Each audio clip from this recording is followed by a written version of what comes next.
강의를 동영상으로 촬영을 하고 있는데 학생들이 얼마나 많이 이 강의를 수강하고 있는지, 그다음에 강의의 그 수준을 어느 정도 이해하고 있는지 사실 비대면으로 알 수 있는 방법이 마땅치가 않습니다.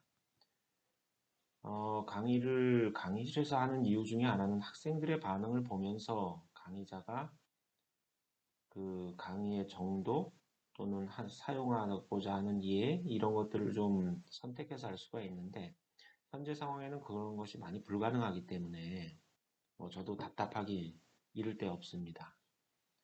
자, 하지만 그렇다고 해서 지금 같은 시절에 온라인 강의를 하자고 주장할 수도 없는 상황이기 때문에 우리 학생들 뿐만 아니라 저희 모두도 좀 여기에 좀 집중을 하고 강의에 그 다음에 강의에서 원하는 것이 무엇인지 이 강의에서 내가 무엇을 얻어갈 것인지를 좀 잘 생각을 하고 강의를 따라와 줘야 될 필요가 있어요.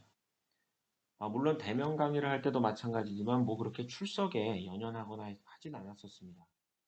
당연히 학생들이 전자 출석을 하게 되고 다음에 한 번도 뭐 이 동영상을 보지 않은 사람도 물론 나오겠습니다. 근데 그것을 또 성적에 어떻게 반영을 할지 아니면 여러 명이서 같이 봤는데 대표로 로그인한 사람만 출석이 인정되고 또 그것도 안 될 것 같고 여러 가지 고민이 많습니다. 하지만 단 한 가지 제가 알 수 있는 건 여러분들이 강의를 열심히 들은 사람은 창업 계획 썼을 때 일단 다릅니다. 그렇기 때문에 그 여전히 창업 계획서가 중요하다는 말씀을 다시 한번 말씀드리고 오늘은 기술 창업의 이해에 대해서 강의를 시작해 보고자 합니다.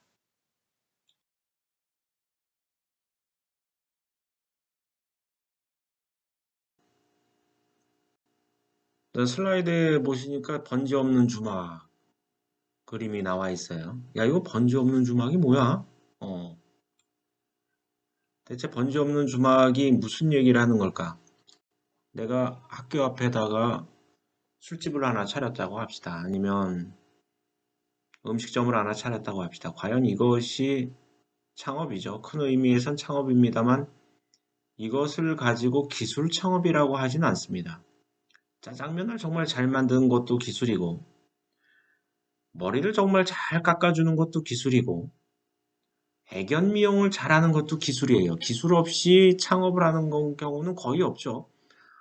뭐 가게를 운영을 하더라도 들어오는 고객들에게 친절하게 얘기하고 고객들이 필요한 물건을 빨리 찾아준다든지 아니면 필요한 사이즈의 옷을 빨리 찾아준다든지 이것도 하나의 기술입니다. 하지만 단순히 생계형 창업과 또 이 본 강의에서 얘기하려는 기술 창업에는 분명히 큰 차이점이 존재합니다.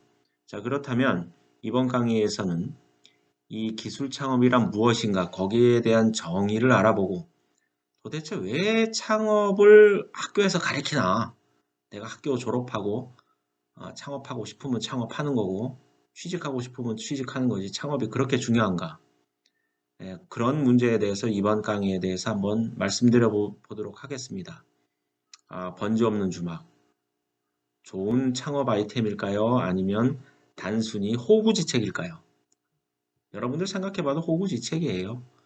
거기서 아무리 좋은 술을 만들어 팔다 하더라도 호구지책으로 보지 그것을 기술 창업이라고 보지 않습니다. 한번 본 강의를 통해서 여기에 대해서 한번 생각해 보도록 합시다. 자, 이번 슬라이드에서 보면은 우리가 알고 있는 회사들 이름이 나오죠. 네이버, 인터파크, 뭐 SK엔카, SK엔카는 지금 뭐 딴 걸로 바뀌지 않았나 싶은데 네이버는 사실 우리나라 가장 큰 언론사죠. 야, 네이버가 무슨 언론사야, 포털 사이트지. 합니다만 요즘 누가 조중동 신문을 봅니까? 네이버에서 다 뉴스 보죠. 네이버에서 어떤 기사를 맨 앞에다 띄울까? 초유의 문제죠. 바로 그런 기사들이 우리 사회에 막강한 영향을 미칩니다. 자, 근데 네이버 지금 슬라이드에서 보시면 알겠지만 네이버 삼성 SDS 공장 있죠. 거기 사내벤처로 출발했고 인터파크도 마찬가지로 LG데이콤, 지금은 없어졌습니다만 거기 사내벤처로 다시 시작을 했어요. 자, 그 다음에 여러분들 아는 구글, 그 다음에 헬로키티, 뭐 마이크로소프트, 페이스북 다 나오는데 대체 이 사람들의 공통점이 뭘까? 자, 한번 생각을 해보죠. 이 사람들은 처음에 무엇으로 창업을 했나를 생각해 보면 기술 창업에 대해서 좀 더 잘 이해할 수 있습니다. 자, 이 사람들이 처음에 가졌던 건 뭐죠? 자본이 있었나요? 없었죠. 그냥 본인의 아이디어 하나 가지고 창업을 하게 됩니다. 이렇게 본인의 아이디어 갖고 창업을 할 때 그 아이디어에 대한 사업성에 대한 나의 정확한 인식, 거기에 대한 전문 지식이 함께 따라준 거죠. 그 다음에 또 하나, 없는 기술을 만들어내지 않았어요. 네이버가 나오기 전에도 이미 인터넷은 존재했고 포털 사이트들이 있었습니다. 마이크로소프트사가 최초로 컴퓨터를 개발한 회사가 아니에요. 일반인들도 잘 사용할 수 있는 컴퓨터를 만든 회사라는 걸 잊어서는 안 됩니다. 자, 그렇다면은 이러한 기술 창업들에 크게 성공한 사람들의 공통점은 뭐고, 현재의 창업 환경, 그 다음에 창업하기 위해서 우리가 고려해 봐야 될 점이 무엇인지 한번 얘기해 보도록 합시다. 사람들은 돈을 벌려고 일을 하죠. 취직을 해도 돈을 벌자고 취직하는 거고, 창업 마찬가지 돈 벌려고 하는 거예요. 자, 그런데 지금 여기 나와 있는 사람들 얼굴을 보면 꼭 그런 것만도 아닌 것 같아요. 우리나라 사람들 많이 재벌이 되고 싶어 하죠. 돈을 벌고 싶어 하고 재벌을 동경합니다. 그러면서도 엄청나게 그들을 욕해요. 자, 어떤 사람은 크게 돈을 벌었음에도 불구하고 비도덕적인 일을 해서 사회 지탄을 받는다든지, 자기가 창업을 안 했음에도 불구하고 2세, 3세로 경영에 참여해서 자기 회사 사람들을 부하보듯이 한다든지, 또는 큰 사회적 성공을 했음에도 불구하고 끊임없는 탐욕 때문에 지탄을 받는 사람들도 있습니다. 자, 그렇다면 우리가 창업을 할 때 고려해야 될 것만이 반드시 내가 돈을 벌 것만을 고려해야 될 것이냐, 그렇다면 기업이란 건 대체 무엇이고 창업이란 무엇이냐 한번 생각해 볼 문제입니다. 창업을 할 때 반드시 고려돼야 될 상황 중에 하나는 내가 내 아이템으로 돈을 버는 것 중요하죠. 하지만 거기에 대해서 기업에서 가져야 될 사회적 책무, 그 다음에 내 스스로의 어떤 가치 판단의 기준이 어디에 있는가, 이것도 매우 중요한 문제입니다. 뿐만 아니라 개인적인 성향 이외에도 사회적인 성향도 많이 중요하다고 볼 수가 있겠죠. 즉 사회적인 성향이라는 건 사회적인 어떤 분위기를 얘기해 주는 겁니다. 자, 우리 인간 사회에서 가장 중요하게 사람들이 생각했던 것들이 무엇이 있을까요? 생로병사가 있을 수 있고, 죽어서 천당에 가는지 지옥에 가는지 문제도 있겠습니다만, 현실적으로 가장 중요했던 문제들은 이런 문제들이 아닙니다. 역사에서 가장 사람들을 괴롭게 고민하게 만들었던 문제는 과연 무엇인가? 다음 슬라이드에 보도록 합시다. 역사적으로 봤을 때 여러 고민거리들이 많았었죠. 자, 그런데 많은 학자들이 그 공부도 하고 연구도 하고 그 다음에 많은 사람들이 고민했던 내용 중에 하나는 분배의 문제입니다. 분배의 문제. 지금 뭐 공산주의가 뭐 없어졌다, 공산주의는 자본주의에 패배했다. 자, 그 패배한 원인이 뭘까요? 과연 공산주의가 공평하게 분배를 했느냐? 자, 그럼 자본주의가 과연 20세기 초반의 자본주의와 지금 현재의 자본주의가 같은가? 생각해 볼 문제가 있습니다. 슬라이드를 한번 보시죠. 저는 반대 방향으로 보이니까 이해하세요. 자, 왼쪽에 보이는 그 슬라이드는 이제 자본주의를 얘기하죠. 자본주의의 그 큰 이론 중에 하나는 어떤 자본가가 크게 돈을 벌면 이 사람이 더 많은 사람들을 고용하게 될 것이고, 이 사람이 고용을 함으로 인해서 그 고용인들의 부가 올라가고 그것이 계속적인 파급 효과를 일으켜서 모두가 잘 살게 된다는 게 사실 낙수 효과죠. 낙수 효과의 이론이었었는데 사실 해보니까 굳이 그렇지가 않았죠. 내가 돈을 많이 벌면 내 이웃에 돈을 못 버는 사람들을 고용을 해서 함께 이 부를 나눌까? 정말 그랬나요? 그러지 않죠. 내가 돈을 많이 벌면 최소한의 돈만 나눠주고 내 금고에 쟁여놓게 됩니다. 결국은 낙수 효과는 없었고 서민들은 여전히 가난에 찌들어 살았죠. 지금 그렇다는 건 아닙니다. 지금도 이 문제가 완전히 해결은 안 됐습니다만 20세기 초에 극단적으로 공산주의와 자본주의가 대립하던 시절에 이런 문제가 자본주의에서도 크게 대두가 되고 있었습니다. 즉, 재벌들은 많이 나오는데 여전히 봉천동 달동네가 존재하는 그 상황, 그리고 그런 문제가 아직도 해결이 안 됐죠. 도곡동의 타워팰리스가 크게 올라갔지만 거기서 채 1km를 가기 전에 판자촌이 여전히 존재합니다. 과연 낙수 효과가 있는 것이냐 없는 것이냐. 낙수 효과는 별 발 일 없죠. 자, 그런데 그 다음에 오른쪽 슬라이드를 보면 공산주의가 나오죠. 공산주의는 뭐죠? 10개를 내가 생산을 했고 10명이 있다면 똑같이 하나씩 나눠 갖는 거죠. 내가 10개를 생산했는데 100개가 있다면 10분의 1씩 나눠 갖는 겁니다. 모두가 공평하게 나누는 것을 얘기하는 것이죠. 자, 그렇기 때문에 공산주의에서 이론은 첫째, 자본가를 인정을 안 합니다. 자본가가 내 사유재산을 가지고 이것을 내 권리로 행사를 해서 이윤축을 하는 것을 첫째 인정을 안 하죠. 모두가 공동 생산을 하는 것을 원칙으로 하고 있고 정확히 보면 n분의 1로 공평히 나누는 문제를 것을 그 원칙으로 하고 있습니다. 자, 그런데 공산주의는 어떠한 단점이 있었죠?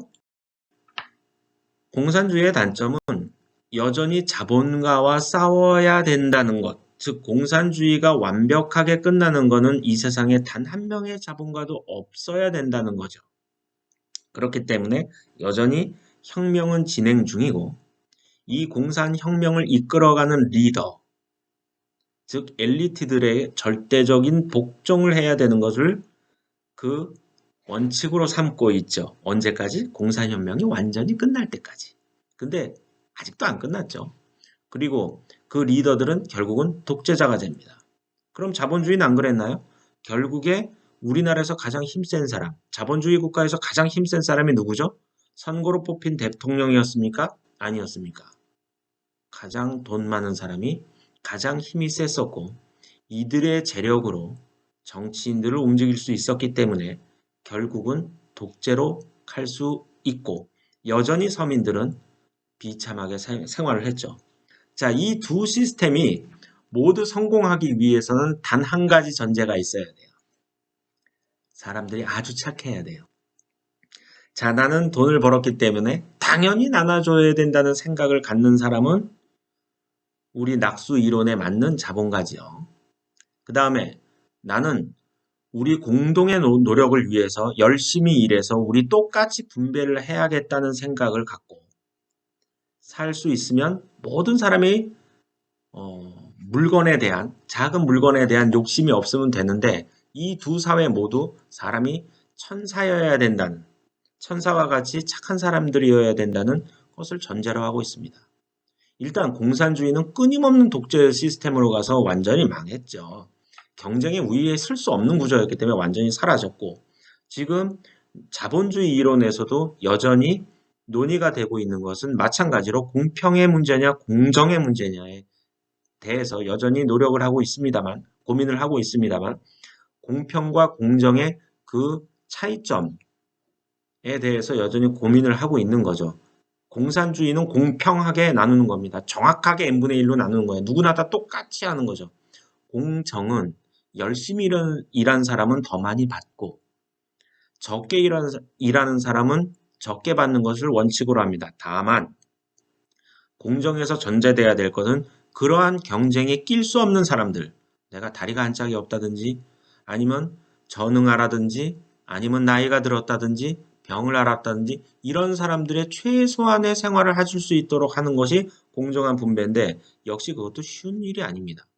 어쨌든 이러한 자본주의 사회에 어쩔 수 없이 살고 있음에도 불구하고 자본주의가 완벽하지 않기 때문에 자본주의에서 생겨나는 끊임없는 문제들은 결국 우리가 창업을 생각할 수밖에 없는, 또한 자본주의의 단점을 해결할 수 있는 방법이 지금은 많은 경제학자들이 얘기하기에는 창업이 가장 그 답이 될 수도 있겠다.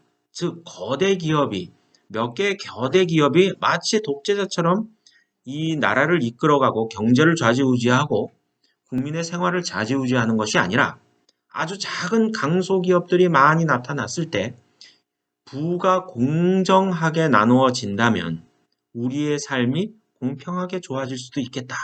이런 고민들에서부터 출발을 하게 됐죠. 그래서 유럽이라든지 자본주의가 많이 발전된 나라에서는 이 창업의 환경이 아주 잘 되어 있습니다. 그래서 아주 강소기업들이 굉장히 많죠. 재벌이라는 거대 기업들은 어떻게 보면 우리나라나 일본에만 있는 어떤 그런 사회적 현상이죠. 심지어 중국은 공산주의 국가임에도 불구하고 훨씬 우리나라보다 더 자본주의적이에요. 정치적인 결정을 공산주의적으로 할 뿐이지 경제 시스템은 매우 자본주의화되어 있고 더군다나 중국에서는 창업이 아주 활발합니다. 자, 그렇다면 우리가 창업을 하기 위해서 내가 준비해야 될 것은 무엇인가? 거기에 대해서 한번 알아보도록 합시다. 자, 요번 슬라이드를 보면은 옛날 슬라이드들, 옛날 사진들이 좀 올라와 있습니다. 거기에 보시면 뭐 언제라고 특정할 수는 없습니다. 언제라고 특정할 수는 없습니다만 보면 과거 한 70년대, 80년대까지 이런 풍조들이 있었던 것 같은데 과거에는 일단 우리 경제 또는 소비 생활을 봤을 때 상당히 획일화, 그 다음에 단일화돼 있었고 대량 생산, 대량 소비의 사회였고 대기업과 거대 자본이 이 사회를 이끌어가던 시절이 있었어요. 자, 사진에서 보시면 교복, 까만 교복. 전 교복 세대는 아닙니다. 연식이 좀 되긴 했지만 교복 세대는 아니에요. 교복도 지금처럼 패셔너블하게 이쁜 교복이 아니라 이건 뭐 군복도 아니고 시커먼 교복을 입고 다니던 시절도 있었고 제가 여러분 때만 하더라도 맥주는 오비, 크라운 두 종류밖에 없었어요. 꼴랑 두 종류.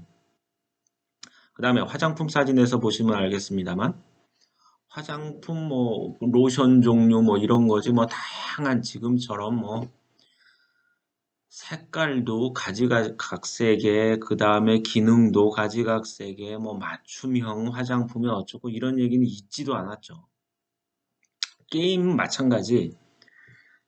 과거에 뭐 저도 오락실 좀 다녀보고 했습니다만 여기 나와 있는 게임이 이제 갤러그란 게임인데 그냥 정해진 어떤 그 게임 프로그램을 내가 한 판씩 깨서 올라가는 거죠. 근데 이게 정해져 있다는 거예요. 내 수준에 따라서 바뀌지도 않고. 그래서 처음에 첫째 판은 좀 쉽다가 조금씩 어려워지는데 조금씩 하다 보면 길이 보이죠. 길이 보여요.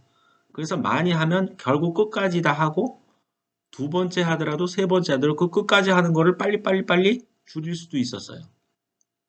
자, 이게 바로 획일화되고 단일 방향으로 되어 있었죠. 교복의 모양을 학교별로 바꾼다든지 아니면 게임의 콘텐츠는 정해져 있고 맥주는 선택의 여지가 없었습니다. 그리고 시골에 가면 가게에서 하나만 팔아요. 무슨 맥주 주세요? 지금처럼 수십 가지 맥주가 있어서 어떤 걸 골라 먹을까 그런 거 없죠. 맥주는 그냥 하나예요. 잘하면 두 개. 자, 그런데 세상이 바뀌면서 이제는 개인화와 양방향, 그 다음에 이렇게 되면서 소규모 맞춤형이라는 얘기가 나오게 되고, 결국 소규모 맞춤형 기업들이 생긴다는 건 소자본의 작은 기업들이 많이 생긴다는 의미가 되죠. 여기에 찢어진 청바지 사진이 있는데, 찢어진 청바지를 샀을 때 그대로 입는 사람 별로 없어요. 조금 더 찢는다는 거죠. 나만의 청바지가 그때 탄생을 합니다. 자, 그 다음에 또 여기 맥주. 지금 뭐 동네 맥주까지 나와갖고 맥주의 수가 셀 수가 없어요. 수입 맥주 뭐 하다 보면 맥주 고르다가 끝나죠. 요즘 코로나 때문에 한때 많이 먹던 코로나 맥주가 안 팔린다는 얘기를 들었는데 어쨌든 그 정도로 맥주 종류가 많습니다. 자, 여기 화장품. 과거에는 그냥 동동구리 뭐 하나, 그 다음에 뭐 이런 거, 입술연지 정도였는데 입술연지도 색깔이 어마무시하게 많습니다.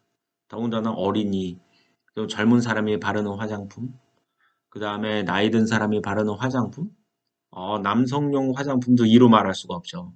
과거에는 뭐 60년대, 50년대 동동구리 뭐 한 통 사놓으면 어, 시어머니하고 며느리하고 같이 쓰던 시절이었었는데 지금은 그렇지 않다는 거죠. 자, 그 다음에 양방향 그 게임들이 많이 나왔죠. 지금 과거의 게임 마찬가지로 그 게임 프로그램에 있는 것만 내가 따라하던 게임이 아니라 지금은 게임의 콘텐츠가 점점 늘어나는데 점점 늘어나는 게임의 특징이 콘텐츠가 상당히 느슨하게 돼 있다는 거예요. 그래서 스토리보드, 이야기 플롯이 상당히 느슨하게 돼 있어서 내가 그 게임에서 다른 유저들과 접속하여 그 게임을 어떻게 하느냐에 따라서 게임의 결론과 이야기 진행 방식이 완전히 달라지죠. 더군다나 요즘에 SNS 시절이 왔기 때문에 댓글을 달아서 지금 한참 상종가를 치고 있는 드라마의 결론을 바꿀 수도 있습니다. 자, 그리고 화장품 회사 옛날에 뭐 아모레 하나 정도밖에 없었는데 지금은 화장품 회사가 수천 개가 있다는 거죠. 자, 이런 화장품 회사를 한번 예를 들어 설명을 해보면 과거에는 다 똑같았어요. 입술연지 색깔 몇 가지 있었던 게 지금은 수만 가지, 수십만 가지의 화장품이 나오면서 어떻게 갔죠?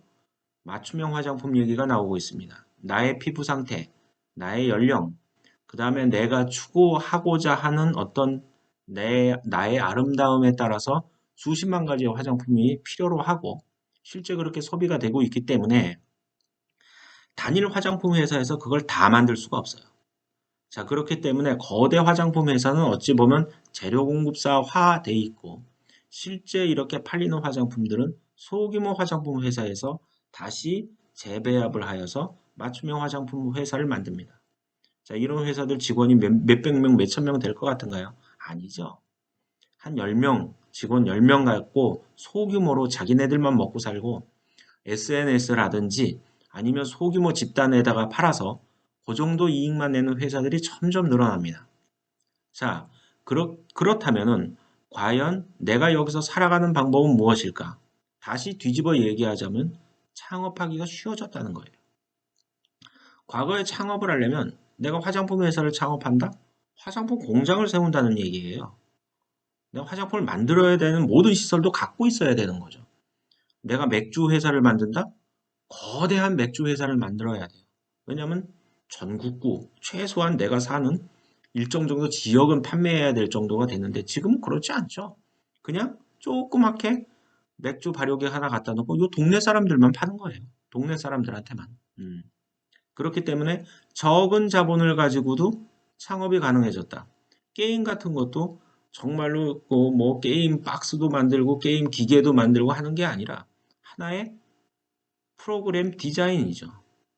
그 다음에 그 프로그램 디자인을 내가 처음부터 끝까지 다 만들 필요도 없어요. 유저들이 그 디자인을 완성해 가는 겁니다.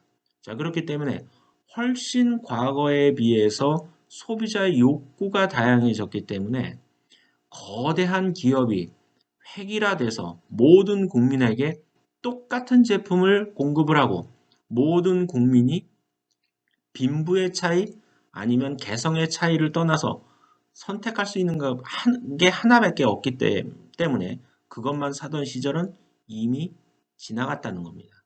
다시 말해 창업이 매우 쉬워졌고 이러한 소규모 창업이 오히려 생존에 더 유리한 세상이 됐다고 말씀드릴 수가 있겠습니다. 그래프도 아니고 그림도 아니고 삼각형이 두 개가 있어요.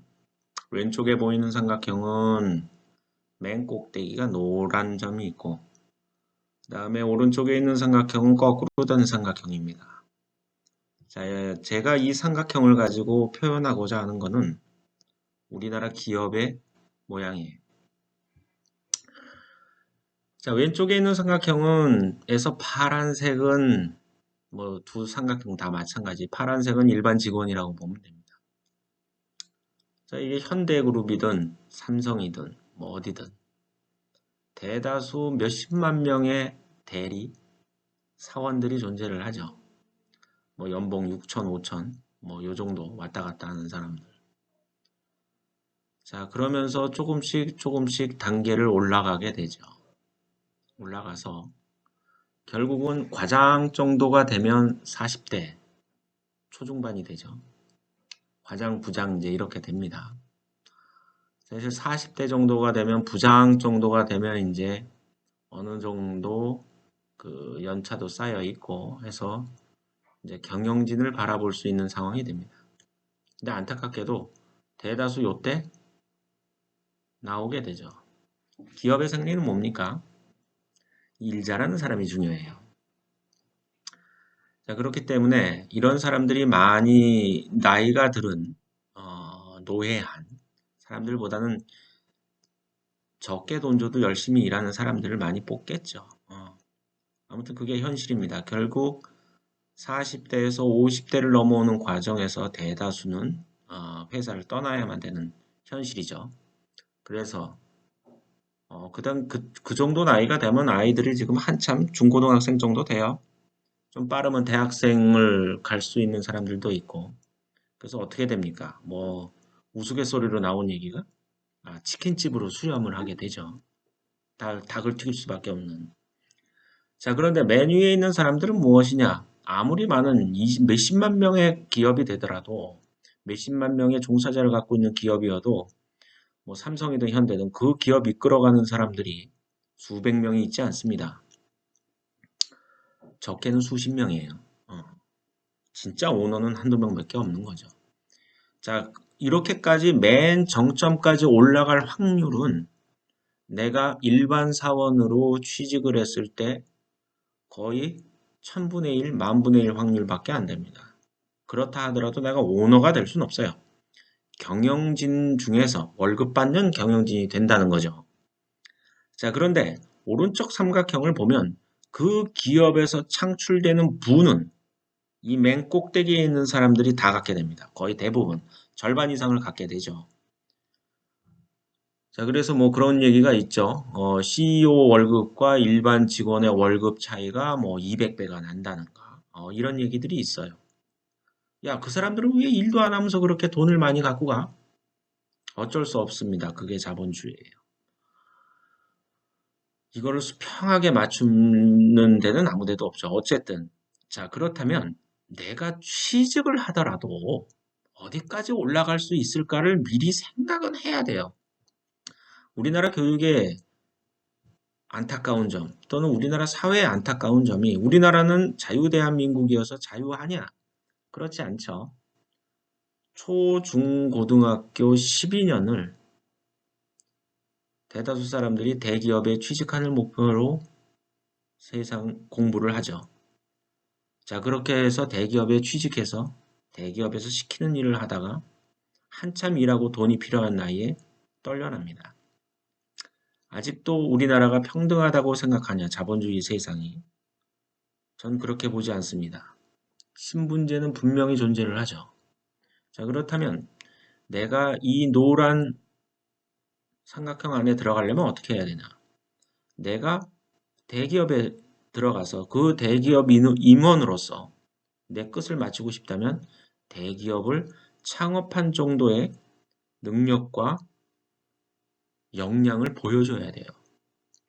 그렇다면 이 창업 과목이 반드시 창업에만 필요한 것이 아니라 여기 있는 모든 사람들이 창업에 하라는 얘기가 아니라고 분명히 말씀드렸듯이 내가 어느 그룹, 어느 회사의 종사자로 있더라도 창업할 정도의 능력과 역량을 보여야 된다는 거죠.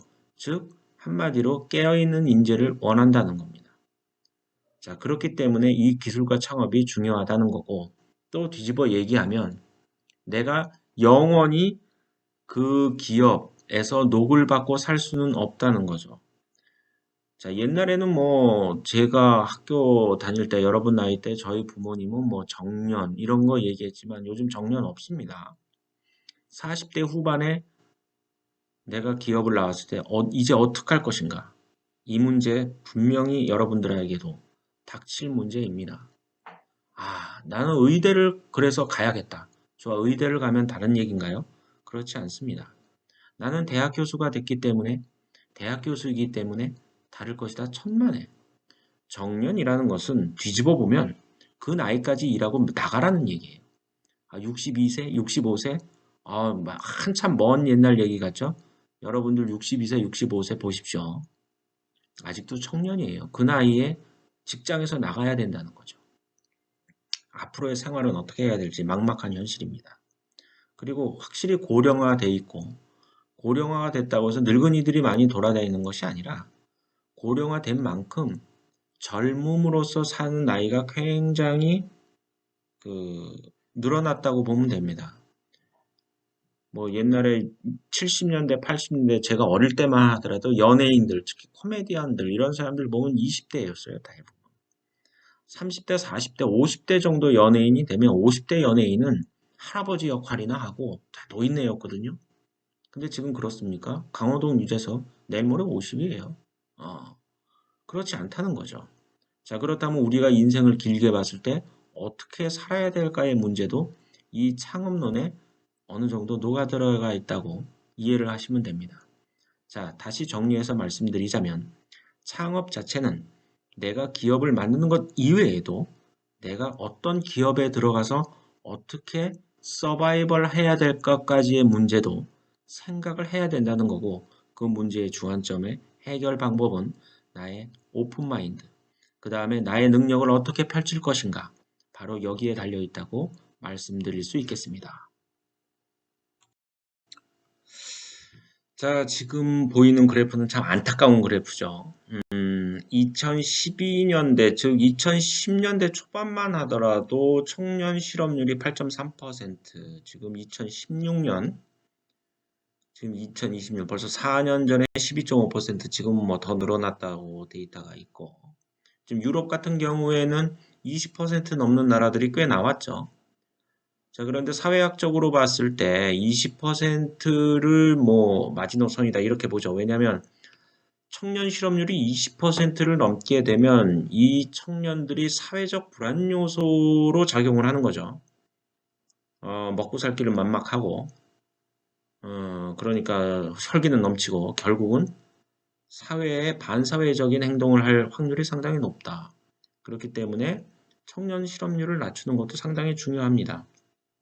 자, 그런데 어쩔 수 없이 청년 실업률은 계속 올라가고 있어요. 우리나라가 그렇게 못 살아지는 건 아닌데 대체 왜 청년 실업률이 계속 올라가게 되느냐? 일단은 지금 현재의 어떤 제조업이라든지 여러 가지 그 직장의 그 고용의 환경은 좀 자동화되고 있다고 볼 수가 있죠. 즉, 옛날에 1000명을 고용해서 100개의 일을 하던 공장이 지금은 한 두세 명만 고용하고 나머지 다 AI나 자동화 로봇이 해서 더 많은 생산량을 200개, 300개의 생산량을 내는 공장이 됐기 때문에 나머지 900명은 다 어디로 갔을까요?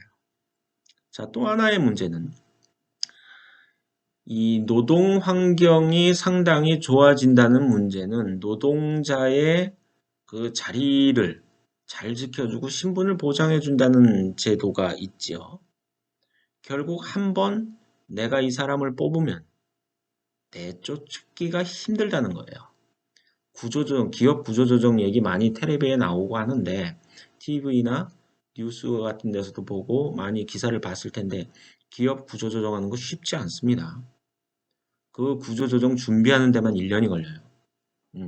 그리고 허가를 받아야 구조조정할 수 있죠.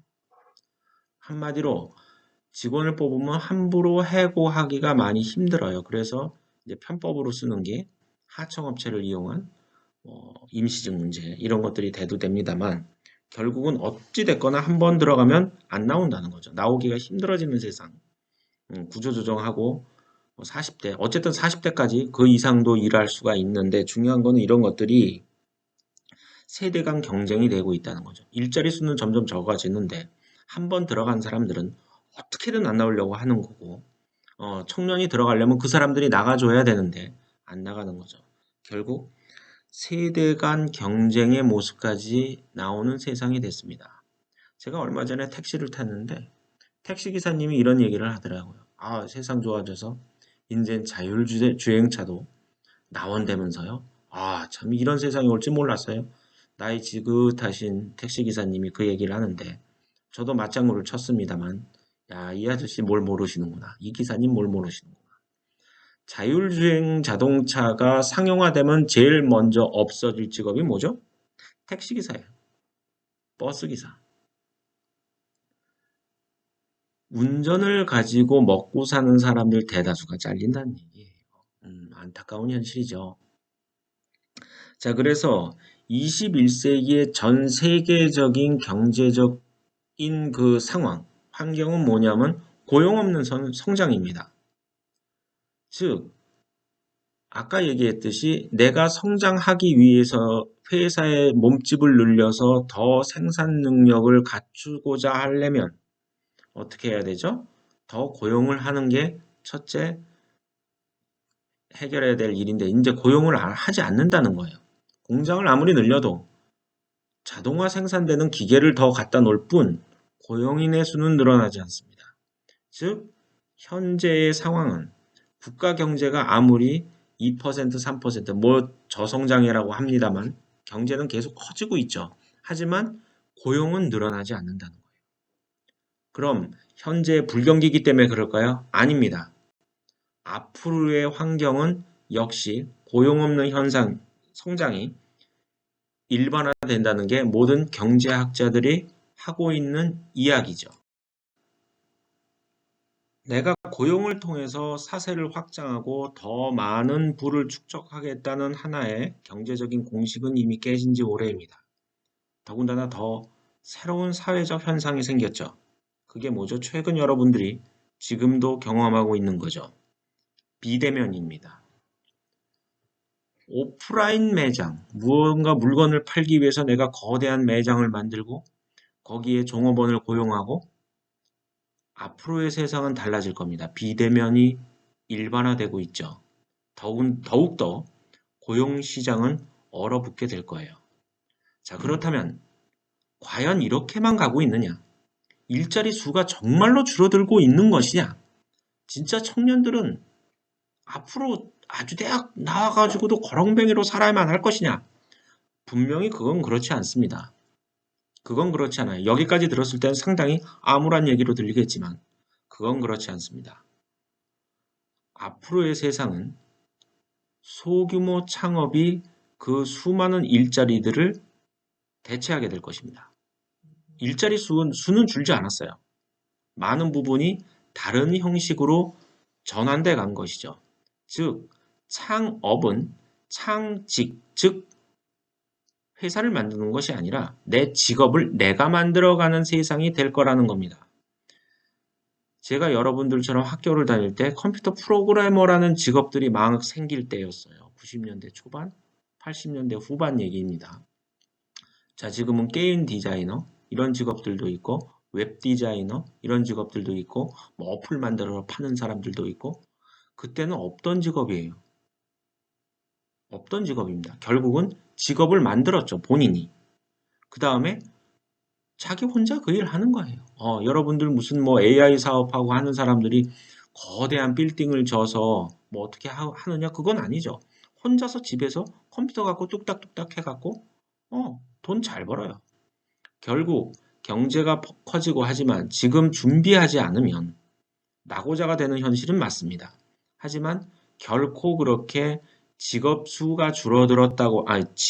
자릿수가 줄었다고 해서 그것이 반드시 여러분을 가난하게 이끌 것이라는 건 아니죠. 자, 그렇기 때문에 이 창업은 이제는 선택이 아니라 내가 반드시 필수적으로 갖춰야 될 여러분들이 세상을 살아가는 하나의 필수 방법론이 되고 있다. 이렇게 설명드릴 수 있겠습니다. 지금까지 말씀드린 내용을 종합을 해보면 현재의 경제적인 상황은 고용 없는 성장의 시대로 들어서 있고 그렇기 때문에 절대적인 일자리 수가 지금은 많이 줄어들었습니다. 앞으로도 그럴 것이냐 거기에 대해서 제가 말씀드리기 이전에 결국은 기업체에 취직한다는 것이 내 미래를 보장해 주지 않는다는 것은 명확하죠. 이제는 그런 세상이 들어왔습니다.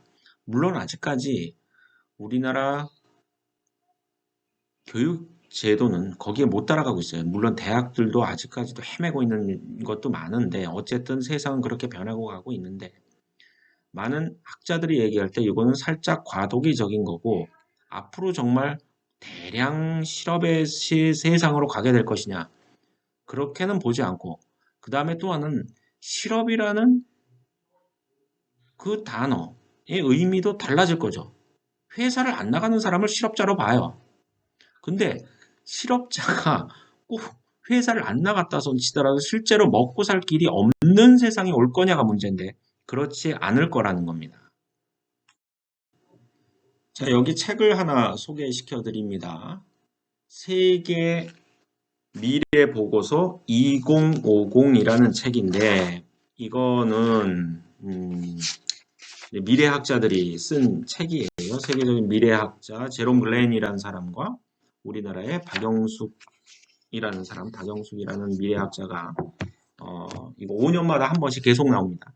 5년마다 한 번씩 계속 나오는 책인데 여기에서 보면 이런 얘기를 할 수 있죠. 과연 일자리 수가 계속 줄어들고 우리는 대량 실업의 세상에 살게 될 것이냐. 자, 그렇다면 결국은 실업자가 늘어난다는 것은 팔 물건도 없어지니까 물건을 살 사람이 없으니까 모두가 다 망하는 세상이 될 거라는데 그렇지 않죠.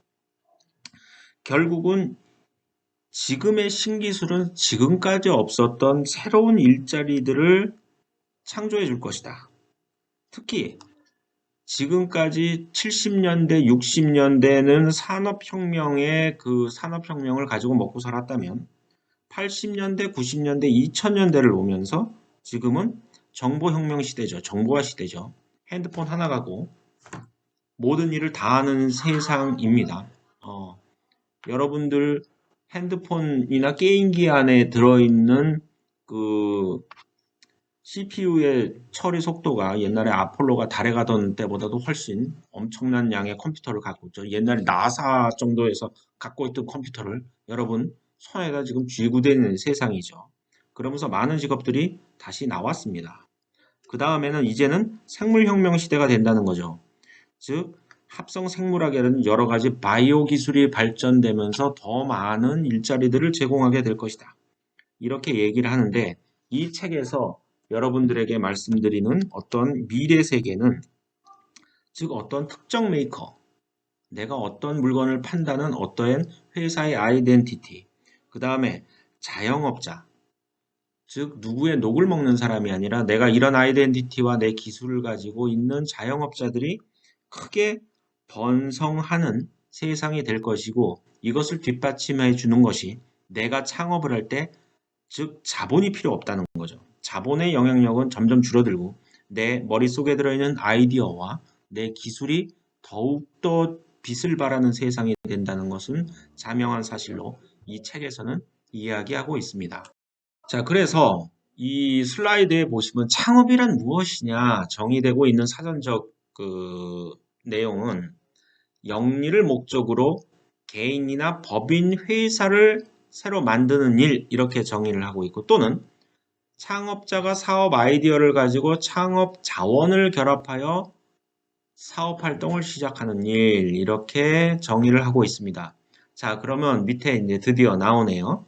기술 창업과 일반 창업은 무슨 차이가 있는지에 대해서 나오고 있습니다. 자, 기술 창업을 보실까요?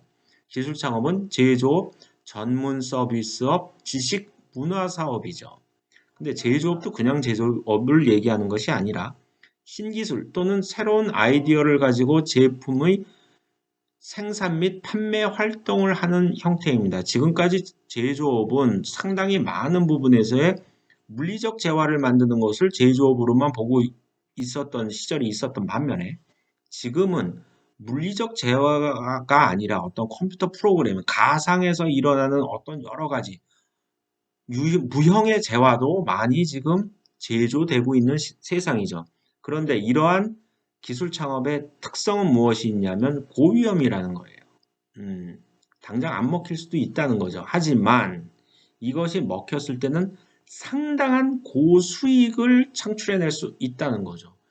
웹툰 하나로 몇십억 버는 거 쉬운 일이잖아요. 근데 그 사람들이 더 중요한 거는 웹툰 만들려고 투자한 게 뭐가 있죠? 자기 방 하나, 책상, 그 다음에 웹툰 그릴 수 있는 일러스트레이션 잘 되는 컴퓨터 하나, 이게 다죠. 그렇기 때문에 위험성이 크지만 망하더라도 크게 망할 확률이 적다는 거죠. 그 다음에 또 하나, 소규모 창업하기가 쉽다는 거예요.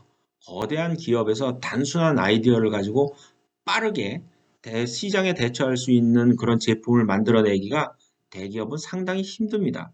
대규모 플랜트를 만든다든지 오랫동안 노력하고 오랫동안 연구하고 거대한 자본과 뭐 이런 거대한 인프라가 필요한 거는 대기업이 할 일이겠지만 웹툰 만드는데 무슨 삼성에서 웹툰 그럼 내가 오늘 몇 컷 그리면 그걸 갖다 부장님까지 사인 받고 다시 내려와서 또 그 다음에 또 뭐 하고 이렇게 안 한다는 거죠. 할 수가 없어요.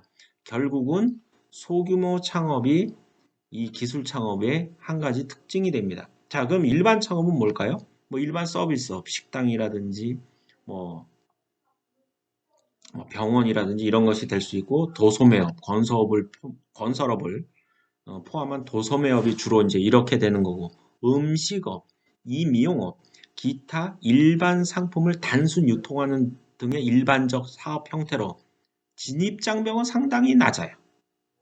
내가 그냥 머리 깎는 기술 정도 좀 배우면 바로 창업이 가능하죠. 하지만 기술 창업은 그렇지가 않아요. 뭔가 고도화된 기술 또는 아이디어가 있어야 되죠. 뭐 내가 뭐 짜장면집 만드는데 무슨 별다른 아이디어가 없어도 되는 거죠. 짜장면만 잘 만들면 되는 거고. 자, 그런데 일반 창업은 빈번하게 창업하고 소멸합니다. 저는 1989년도서부터 아주대학교 신입생으로 들어와서 있었는데 이 앞에 아주대 삼거리에서 우리 교문까지 있었던 그 수많은 그 식당들의 왔다 갔다 변이를 수십 년 봐왔죠.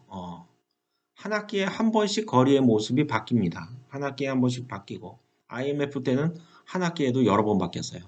지금은 한 1년에 한 번쯤 바뀌는 것 같은데 또 모르죠. 이 지금 코로나 사태 때문에 우리 학교 앞에 거리의 모습이 어떻게 바뀔지. 하지만 어쨌든 빈번하게 창업했다가 빈번하게 소멸하는데 리스크를 상당히 크게 갖는 경우도 있죠. 일단은 자본이 크게 들어가는 경우들이 많습니다. 미용실 하나 하려고 해도 수천만 원, 수억 원이 필요하고, 그렇죠. 자, 그런데 솔직히 버는 돈은 낮아요. 부가가치가 낮죠. 부가가치가 낮습니다.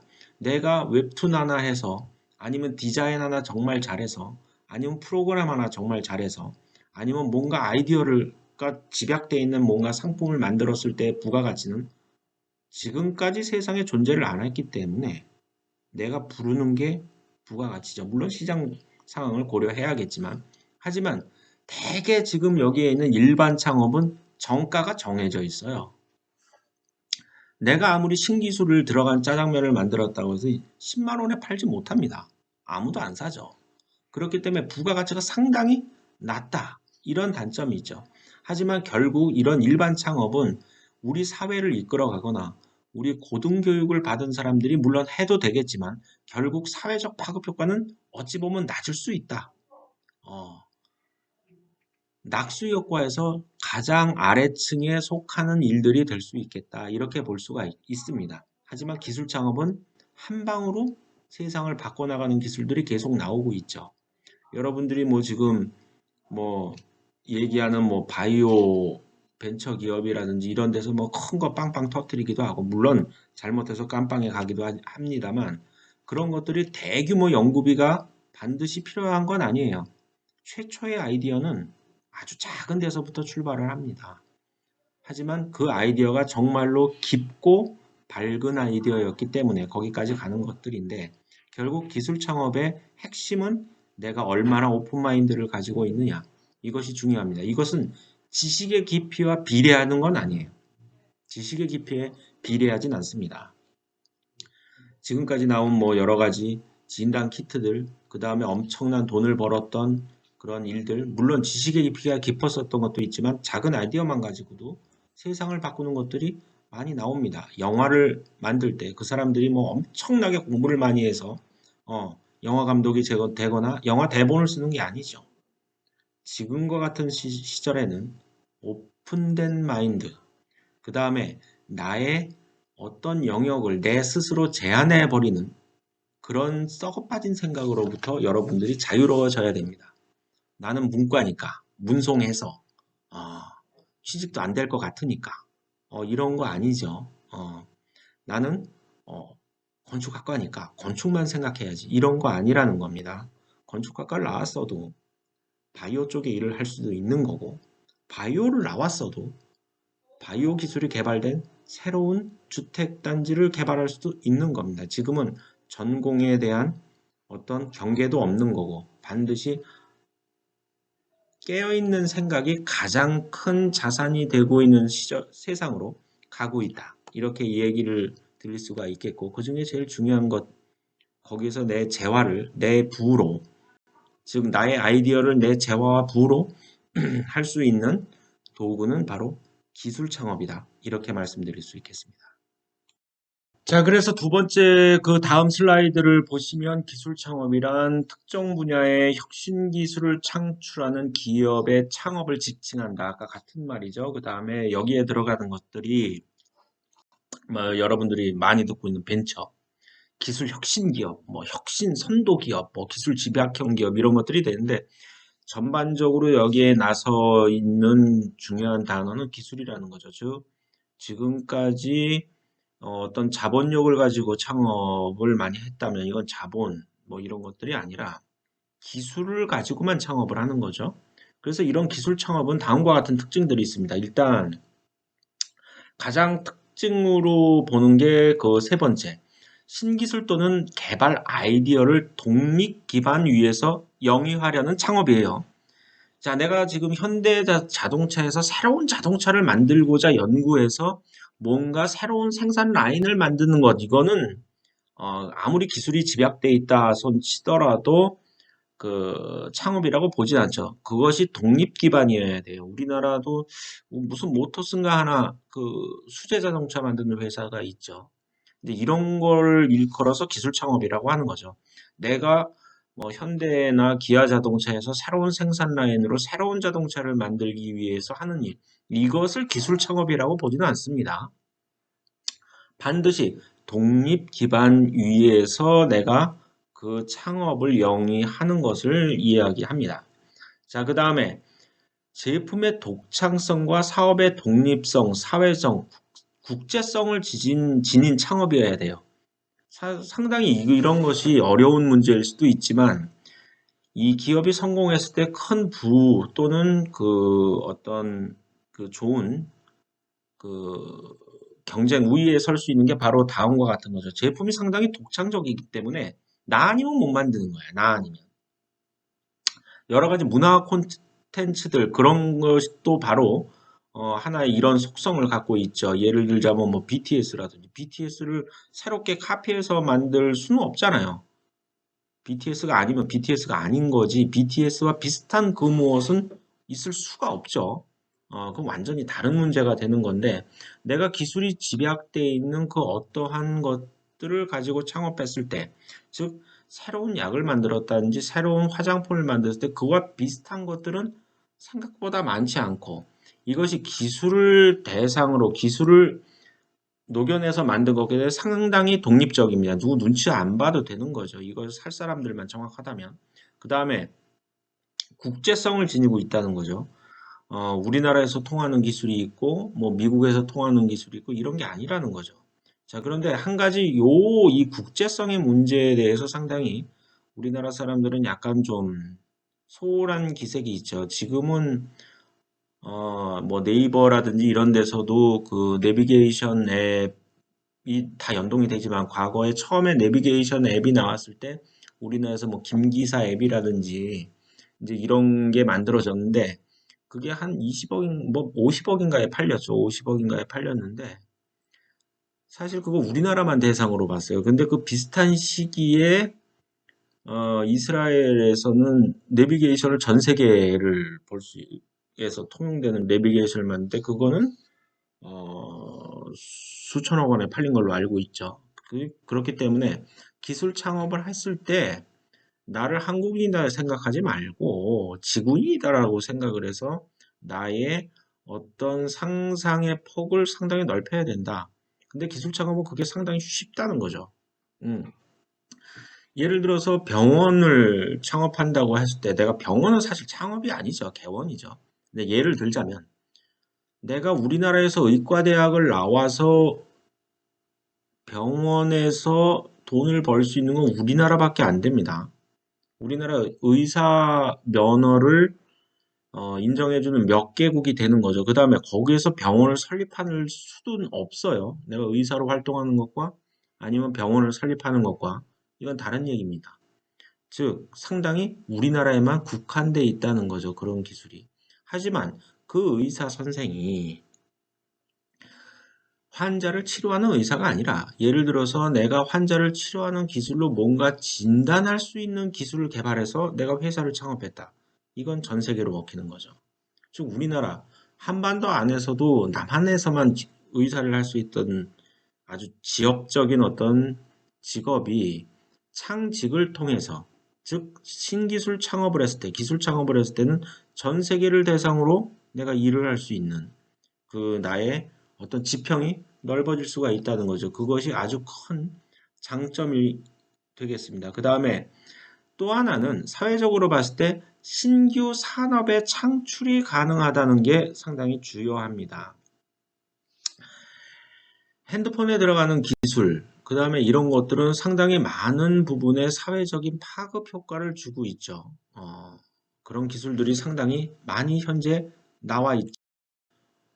그런 기술, 뭐 대표적으로 말했을 때 여러분들이 쓸 수 있는 기술들 맞죠? 구글. 구글은 세상에 이 사람이 살아가는 뭐 어떤 뭐라고 해야 되나, 생활 패턴을 바꿨죠. 지금 여러분들이 창업 계획서를 한번 써봐라. 그런 게 가능해진 건 여러분들이 구글을 검색함으로 인해서 수많은 정보를 앉은 자리에서 볼 수 있다는 거죠. 자, 그 다음에 구글은 어찌 보면 여러분들을 다 감시하고 있죠. 아무개 학생이 어젯밤에 뭘 했는지 다 알고 있어요. 여러분들이 컴퓨터를 켜는 순간, 핸드폰에 손을 댄 순간 구글은 다 알고 있다. 물론 그게 뭐 단점일 수도 있겠습니다. 어쨌든 아무튼 새로운 산업의 창출이 가능해질 정도의 파급 효과를 가질 확률이 상당히 높다는 겁니다. 기술 창업들은. 뭐 아마존이라든지 이런 시스템들이 생김으로 인해서 상당히 상거래가 비대면화되고 아주 정확하게 됐죠. 지금 뭐 알리바바 같은 경우에는 뭐 4차 산업혁명 이런 얘기에 최첨단에 서 있다고 하는데 4차 산업혁명이 뭐죠? AI 혁명이라고 볼 수 있는데 알리바바가 왜 대단하냐면 전국 중국 전체를 일일 배송권으로 묶었다. 야, 성 하나가 우리나라보다 큰데 우리나라도 일일 배송이 되네만에 하는데 어떻게 그런 큰 대륙을 일일 배송을 했을까? 그럼 배송 센터가 뭐 동네마다 하나씩 있는 거냐? 아니죠. AI를 통해서 지금까지 구매 패턴을 분석을 해서 내가 그 물건을 사기 전에 그 사람은 내가 뭘 살 건지를 알고 있는 거죠.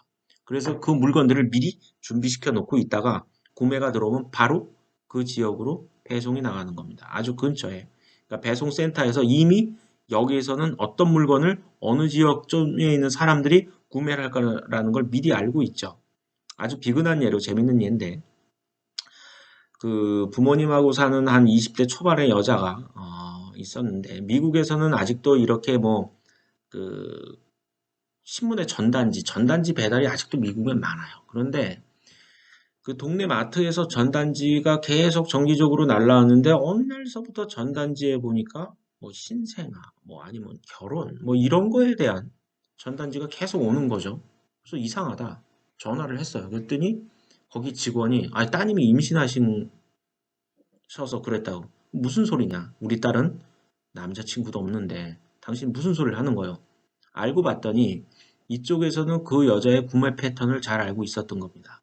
부모님한테는 말은 안 했지만 남자친구가 있었고 임신 초기 상태였기 때문에 예를 들어 금요일 저녁만 되면 맥주를 사가던 것이 갑자기 건강음료로 바뀌었다든지 또는 임산부들이 좋아하는 어떤 특정 제품들을 조금씩 구매를 한다든지 컴퓨터에서 그 마트에 있는 제품을 검색할 때 아기용품들을 계속 검색한다든지 이런 데이터들이 모여서 부모님보다 먼저 이 여성이 임신했다는 걸 알게 되는 거고, 거기에 맞춰서 판촉 활동을 하는 거죠. 벌써 이런 세상이 돼 있다는 거예요. 그만큼 이러한 기술들이 세계적인 우리 삶의 파급 효과가 상당히 커지는 기술들이 바로 이런 기술 창업을 통해서 많이 나오고 있다는 것입니다. 자, 그래서 기술 창업은 지금까지의 얘기를 종합해 본다면 지금까지의 사회 현상은 사회의 모습은 계속 바뀌어가고 있고 특히 정보화 산업 시대를 이제 넘어가는 이 시점에 우리의 많은 지금 과도기적인 입장에서는 직업이 많이 줄어드는 것 같지만 직업의 수는 줄어들고 실업자는 늘어지지만 이건 상당히 과거의 잣대일 뿐 여전히 사람들이 먹고 살 수 있는 일은 더욱더 많이 늘어나고 있다.